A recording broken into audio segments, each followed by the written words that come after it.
Okay, guys, I'm going to spread a lot of knowledge on you, and we're going to talk about some common injuries, and I'm going to use myself as an example. Right now, one of my biggest injuries is my patellar tendonitis, and I also suffer from lower back pain due to two disc herniations. Now, when I looked at my alignment and I went down the rabbit hole, I realized I was all out of whack, and it was always because I worked mirror muscles. You know, the things I could see in the mirror. I didn't have good balance. And so if you're trying to fix your runner's knee, typically your right outer quad is extremely tight, and you'll be able to find that out by rolling it out. But the outer quad will sweep from, where your pelvis is all the way to the front of your knee, and it pulls on that patella tendon.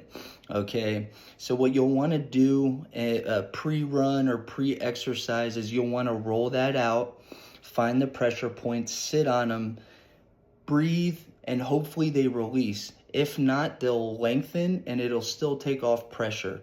On the flip side of that, that means the interior part of your thigh is weak. If you can strengthen that, or at least wake up those muscles by doing abductor exercises, you are now getting more muscles engaged to take on the load of the running. That's just one small example. Now let's talk about lower back pain. A lot of lower back pain is coming from an anterior pelvic tilt. And what that means is you essentially have a weak core, a tight lower back, and what have you.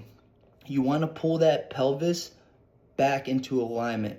Perfect alignment is if you were to look at someone from their side, everything from their ankle joint to their knee to their hip to their shoulder should all be in alignment.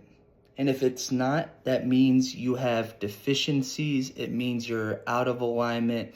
You're going to have leaks in your performance, and it's just going to continue to get worse. And actually, where it primarily starts is in your feet. I see so many people out there with running shoes with thick pads, and what they don't realize, the anatomy of the foot is you have more nerve endings in your foot than anywhere else in the body. And so if you have a huge pad, you're blunting force into the foot, and the bottom of your foot's going to start to atrophy, which will probably eventually cause the ankle to roll outward. That, and you're not replacing your shoes quick enough. Look at your oldest pair of shoes. If you see wear and tear on the outer end of the shoe, just imagine that small little wear, doing that over 30,000 steps, and you could see how that can work you out of alignment.